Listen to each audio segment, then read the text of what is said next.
Competition hub के video lecture में स्वागत है स्टूडेंट्स आपका। और आज मैं जो हमारे संस्थान के द्वारा जो टेस्ट लिया गया है वो टेस्ट 1 उसका सॉल्यूशन मैं करवाने जा रहा हूँ। और इसमें क्या होगा कि स्टूडेंट्स मैं एक आध क्वेश्चन जो मॉडल जो स्टूडेंट्स ने लिखा है उसको मैं आपके सामने रखूँगा और उसमें क्या कमियां हैं वो मैं बताने का प्रयास करूंगा कि किस प्रकार से उसको लिखना है और किस प्रकार से लिखा जाए कि आपको बेहतर मार्क्स वहाँ पे मिल पाएगा या किस कमी के कारण वहाँ पे अच्छे मार्क्स नहीं मिलते हैं वो भी मैं साथ साथ करवाऊंगा। तो सबसे पहले यहाँ अनुदेश आप देखें कि 3 खंड हैं जिसमें 1 और 2 खंड से 3-3 क्वेश्चन बनाने हैं और खंड 3 में आपको 2 क्वेश्चन बनाने हैं DI के। तो ये आप समझ गए होंगे और अपने शब्दों में उत्तर दे ऐसा क्वेश्चन में लिखा रहता है, ठीक है। तो कभी भी किताबी भाषा का प्रयोग नहीं करना है, जितना सिंपल से सिंपल हो सके आप लिखने का प्रयास कीजिए, सिंपल शब्दों का प्रयोग करें जो कि एक जो कॉपी चेकर है उसको भी समझ में आ जाए और अच्छे से वो समझ करके आपको अच्छा मार्क्स दे सके। ऐसे शब्द का प्रयोग बिल्कुल नहीं करें जिसके बारे में सिर्फ आप ही जान रहे हो, ठीक है। तो ये सब बात पे आप ध्यान दीजिएगा। उसके बाद देखिए यहाँ पे जो क्वेश्चन की प्रकृति है उसको समझेंगे। सबसे पहले जब हमारे पास क्वेश्चंस मिलेंगे तो इस टाइप से क्वेश्चंस मिलेंगे तो हमें 3 क्वेश्चंस जैसे हिस्ट्री सेक्शन के करने हैं तो सबसे पहले हम चूज कर लेंगे इसमें कौन कौन करना है। तो इतना आपको चूज करने में क्या करना है कि जैसे यहाँ पे 1857 के विद्रोह के क्या कारण थे बिहार में, उसका प्रभाव, 1858 से 1914 के दौरान बिहार में पाश्चात्य शिक्षा के संप्रसार का वर्णन कीजिए। तो इसमें सारे टॉपिक है, आपको लग रहा होगा पढ़ा हुआ है मेरा, ठीक है, और हमने करवाया भी है।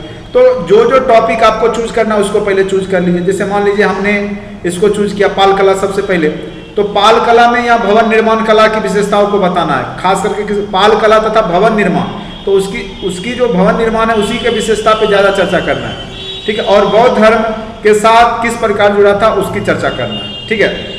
अगर पाल कला लिखेंगे तो इन सब चीज़ों पे ध्यान देना। यहाँ क्वेश्चन के 3 पार्ट बनेंगे। एक पहला पाल कला कब आया, क्या है, नहीं है, उसके बारे में, उसमें भवन निर्माण शैली किस प्रकार की थी और उसके बाद बौद्ध धर्म से किस प्रकार से जुड़ा हुआ था। तो ये 3 एक क्वेश्चन के आयाम होते हैं, ठीक है। यहाँ पे जो पाल कला है उसके 3 आयाम हैं। अब देखिए जो स्टूडेंट्स ने क्वेश्चन लिखा है उसको हम देखेंगे। या सबसे पहले यहाँ पे देखिए क्या है कि क्वेश्चन नंबर 2, क्योंकि हमारे स्टूडेंट्स ने क्वेश्चन नंबर 2 को सबसे पहले प्रायोरिटी दिया है और उसी को लिखा है। 1858 से 1914 के दौरान बिहार में पाश्चात्य शिक्षा के संप्रसार का वर्णन कीजिए। ये सब एस्थेटिक टाइप के क्वेश्चंस हैं और इस टाइप के क्वेश्चंस बार बार पूछे जाते हैं। तो इसमें कुछ ज़्यादा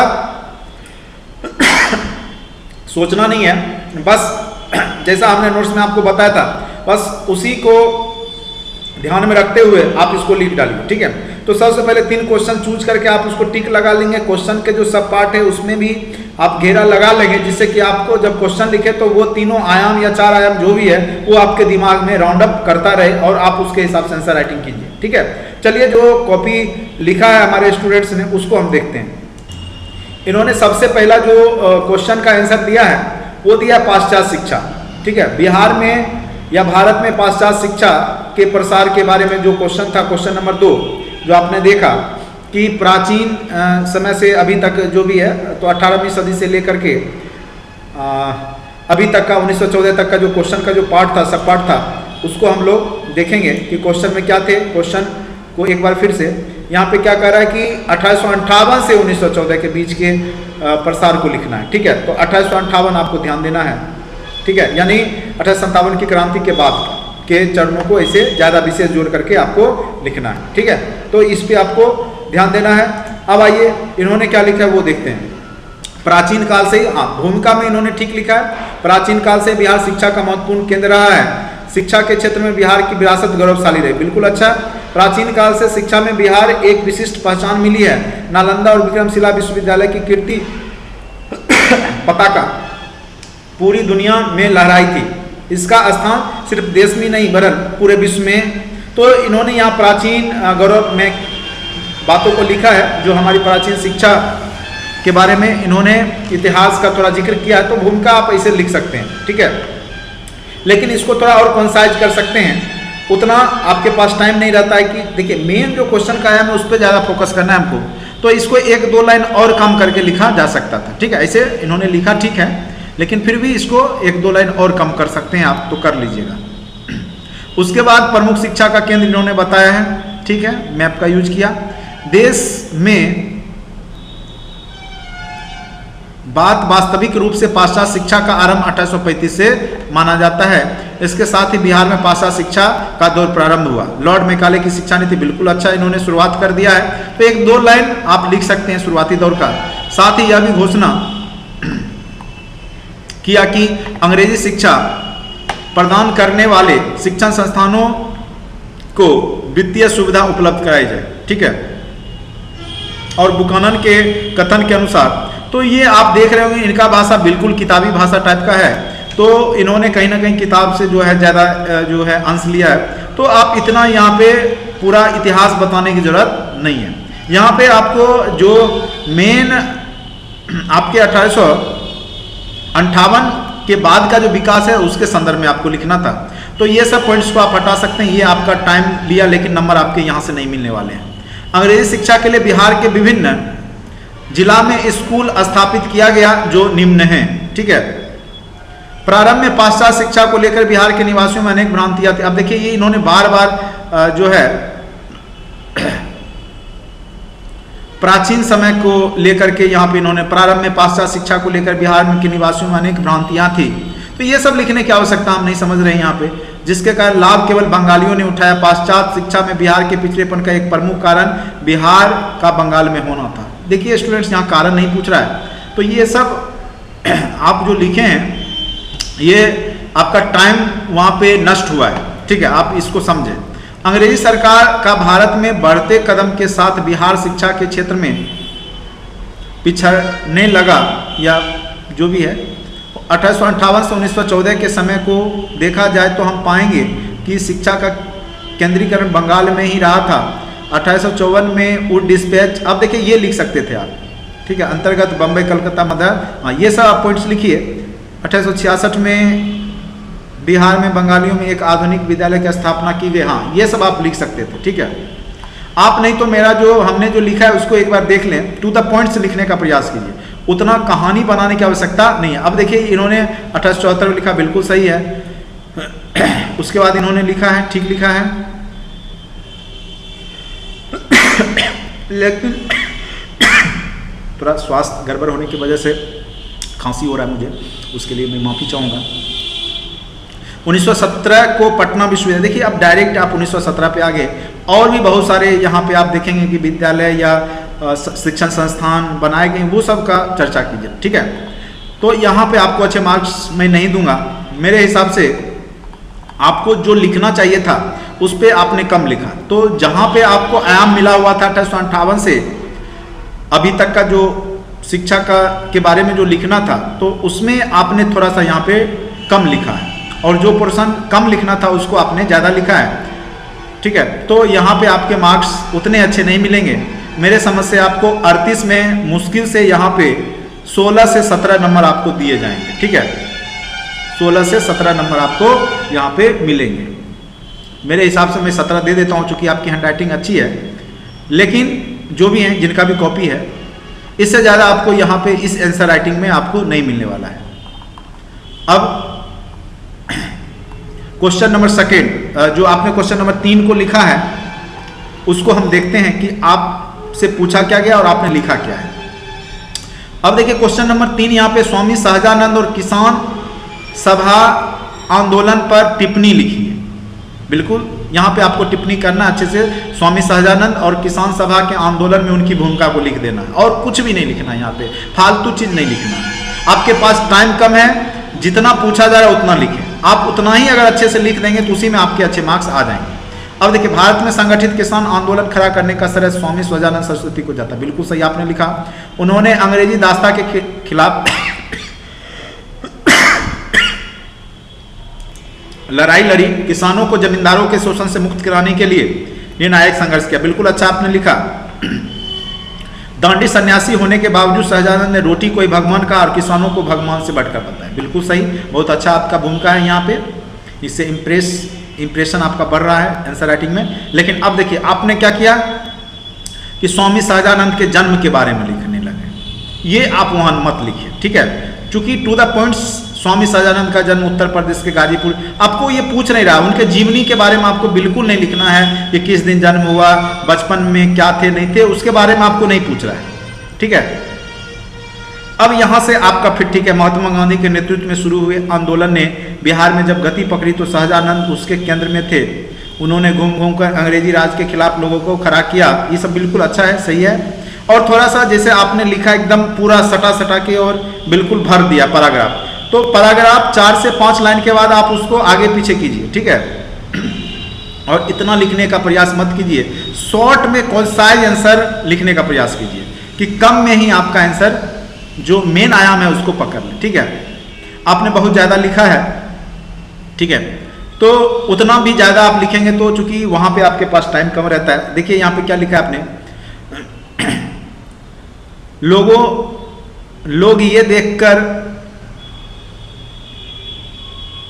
अतरज में पड़ जाते कि गेरुआ वस्त्रधारी ये कैसा सन्यासी है जो मठ में तप साधना करने की बजाय दलितों वंचितों। आपने मतलब कहानी लिख लिया, उनके पूरा जीवनी को कहीं से लिया और उसको आपने छाप दिया, ठीक है।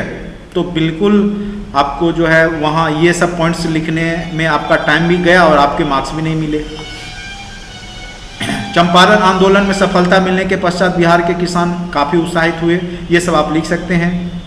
किसान आंदोलन ये आप बिल्कुल आप ये सब पॉइंट्स आप दे सकते हैं, ये सब आपका सही है, देखने से पता चल रहा है। और थोड़ा सा जो आपने लिखा है उसको थोड़ा सा बृहद कीजिए, बड़ा बड़ा मतलब थोड़ा सा स्पेस दीजिए, क्योंकि आप इतना शब्द वहाँ पे उतने कम समय में नहीं लिख पाएंगे। तो अभी से आप तैयारी कीजिए। स्वामी सहजानंद सरस्वती ने किसानों को हक दिलाने के लिए संघर्ष का पूरा जीवन को लक्ष्य घोषित कर दिया।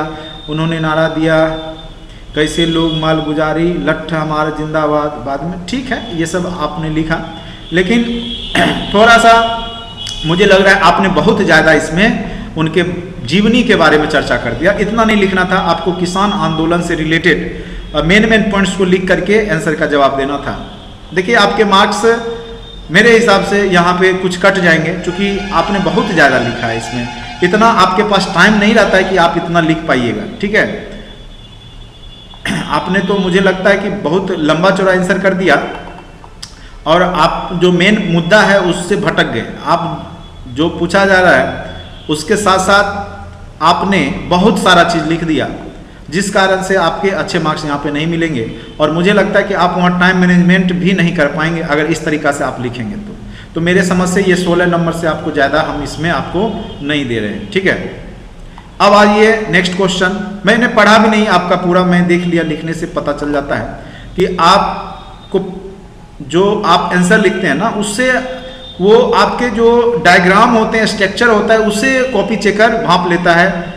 और ज़्यादा लिखने से ये नहीं है कि आपके ज़्यादा मार्क्स आ जाएंगे। टू द पॉइंट्स लिखें, बिल्कुल टू द पॉइंट्स पे विशेष फोकस करें, क्वेश्चन के जो आयाम है उस पर आप ध्यान दीजिए। आपने बहुत ज़्यादा लिखा है तो इसको कंसाइज करें सबसे पहले, और इतना आप वहाँ पे लिख नहीं पाइएगा, ये मेरा सजेशन है, तो आप इसको कंसाइज करें। और आपको मैंने जो नोट्स दिया उसको एक बार देख लें। अब देखिए पाल कला के बारे में, जैसे पाल कला क्या है और किस क्षेत्र मतलब बौद्ध से कैसे जुड़ा हुआ था, और उसमें भवन निर्माण पे विशेष जोर देना था। ये क्वेश्चन आपको मैंने दिखाया था उस समय, सबसे पहले पढ़ के सुनाया था। तो यहाँ देखिए पाल कला, भवन निर्माण और यहाँ पे बौद्ध धर्म, ये 3 चीज आयाम में होना चाहिए। अब क्या आपने लिखा है, प्राचीन काल में बिहार प्रमुख राजवंशों एवं विविध धर्मों का केंद्रीय स्थल है। बिल्कुल ठीक लिखा। इस प्रदेश की कला परंपरा अत्यंत समृद्ध रही।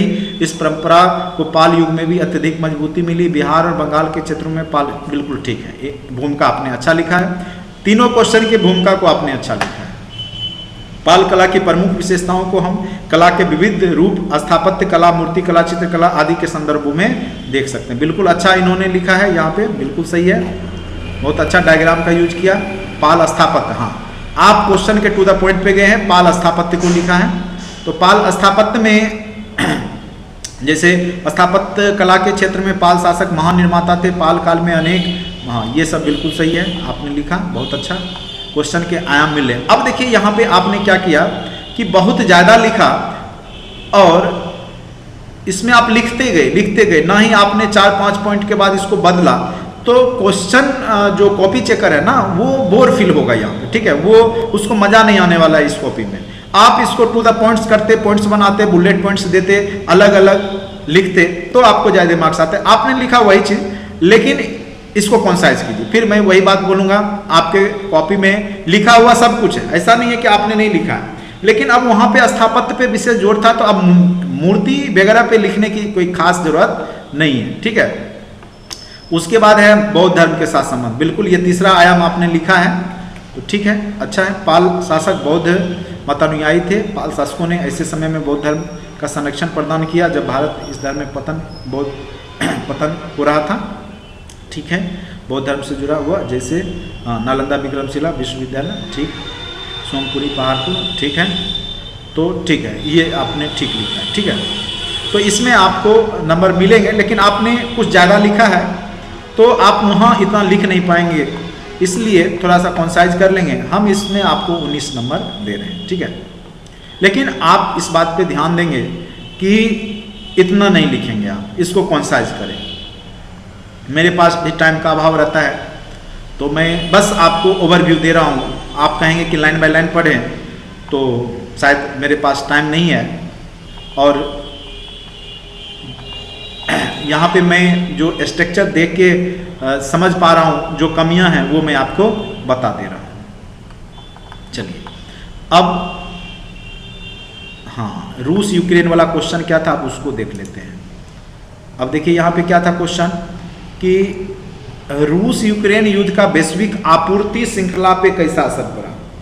यहाँ पे आपको फोकस किस पे करना है, वैश्विक आपूर्ति श्रृंखला, आयात निर्यात पे क्या प्रभाव पड़ा, जैसे खाद्य श्रृंखला पे क्या प्रभाव पड़ा, या जो भी प्रोडक्ट का जो आयात निर्यात होता है उस पर क्या प्रभाव पड़ा है, उस पर आपको चर्चा करना, और आपने क्या किया वो मैं अब देख लेता हूँ, ठीक है। हाल ही के दिनों में वैश्विक स्तर पर कई अंतर्राष्ट्रीय चुनौती उभर कर सामने आई है। रूस यूक्रेन विवाद उनमें से एक है जिसका प्रभाव भारत सहित समस्त वैश्विक जगत पर देखने को मिल रहा है। इस युद्ध ने विश्व के विभिन्न देशों के समक्ष नई खनिज सुरक्षा साझेदारी को जन्म दिया है, ठीक है। खनिज सुरक्षा साझेदारी, खाद्य सुरक्षा, विश्व के विभिन्न देशों के समक्ष खनिज सुरक्षा साझेदारी, ठीक है, खनिज सुरक्षा साझेदारी को जन्म दिया है। रूस यूक्रेन के मध्य ऐतिहासिक संबंध रहे हैं, ये दोनों देश वर्षों से सांस्कृतिक व्यवसाय। देखिए अब यहाँ पे रूस यूक्रेन से पूछ नहीं रहा है कि आप उसके इतिहास को बताइए, ठीक है, इतना आपके पास टाइम नहीं होता, मेन मुद्दा पे आप आइए, ठीक है। आप जितना पढ़े मुझे लगता है उसको आपने लिख दिया, कारण पूछ ही नहीं रहा है, कारण आपका पूछ ही नहीं रहा, ये सब क्यों लिख रहे हैं आप, बिल्कुल आपके नंबर काटे जाएंगे और आपको इसमें 10-12 नंबर से ज़्यादा मिलने वाला नहीं है।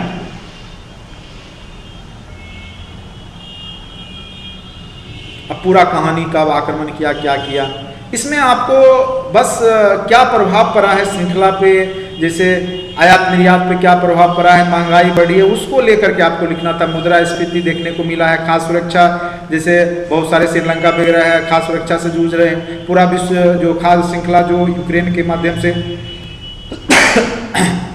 सप्लाई होता था वो सब बाधित हुआ, उस सेंस में आपको लिखना था, ठीक है।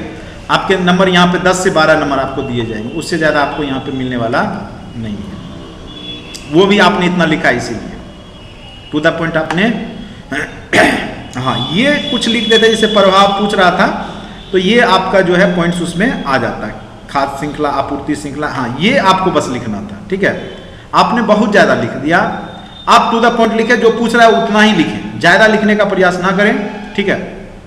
आपने क्या किया, कॉपी चेकर का इंप्रेशन पहले ही खराब कर दिया आपने, आपको ज़्यादा मार्क्स नहीं दिया, या मेरे द्वारा भी कॉपी चेक किया गया तो आपको ज़्यादा मार्क्स इसलिए नहीं मिले क्योंकि आपने जो पूछ रहा है जो नहीं पूछ रहा है वो सारा कुछ लिख दिया आपने, ठीक है। तो ये आप सिर्फ लिख देते ना तो उसमें आपको मैं यहाँ पे ज़्यादा नंबर दे देता, ये जो लास्ट वाला जो पोर्शन क्या प्रभाव पड़ा वो आप पहले लिख देते ऊपर में तो आपको ज़्यादा मार्क्स देता। तो ये सब पे ध्यान दें कि क्वेश्चन जो पूछ रहा है उस पर विशेष फोकस करना है, ठीक है।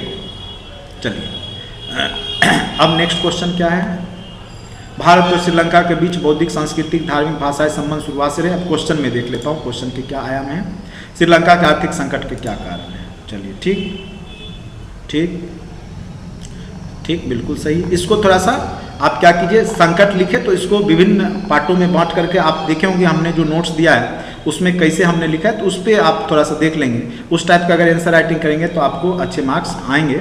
हाँ, ये आपने लिखा पॉइंट ठीक है, तो एक तरीका का यहाँ से ट्री स्ट्रक्चर ड्रॉ कर सकते थे। ठीक है, ये आपने ठीक लिखा है, कारण पूछ रहा है तो आपने कारण लिखा है, बहुत अच्छा। ठीक है, वो तो संकट का प्रभाव, ठीक है, बहुत अच्छा। ठीक है, थोड़ा सा कॉन्साइज करें, आप वहाँ नहीं लिख पाएंगे इतना ज़्यादा। ठीक है, थोड़ा सा कॉन्साइज करें, हम इसमें आपको 20 नंबर दे देते हैं। ठीक है, 20 नंबर आपको यहाँ पे मिल जाएगा, बस थोड़ा सा और कॉन्साइज कर लीजिएगा।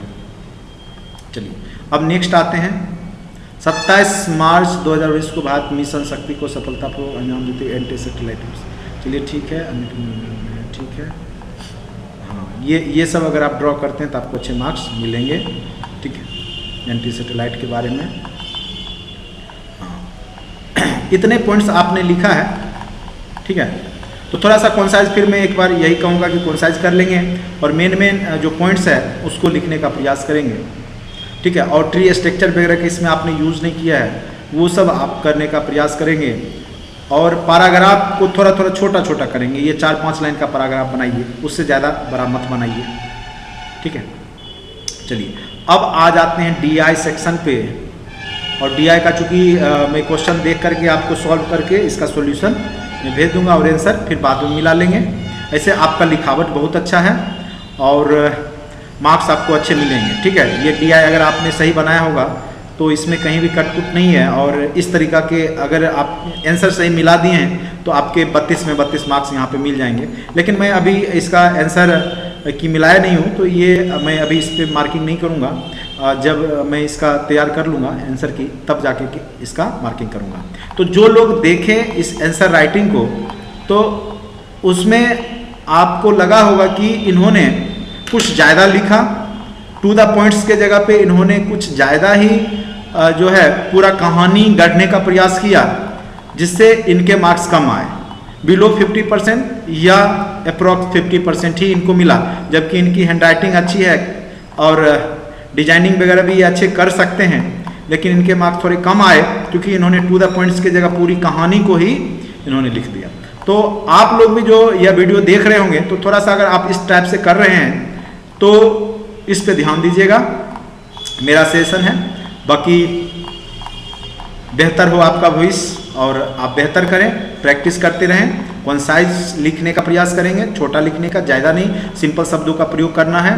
ये तो आप घर पे बैठ के लिख लिए, और मुझे लगता है इस कॉपी को लिखने में कम से कम तो आप 3 घंटे के जगह 5 घंटा जरूर लगाए होंगे, तो वहाँ पे टाइम भी आपके पास कम रहता है, तो इतना आप लिख भी नहीं पाइएगा, तो स्वाभाविक सी बात है कि आपके अच्छे मार्क्स नहीं आ पाएंगे।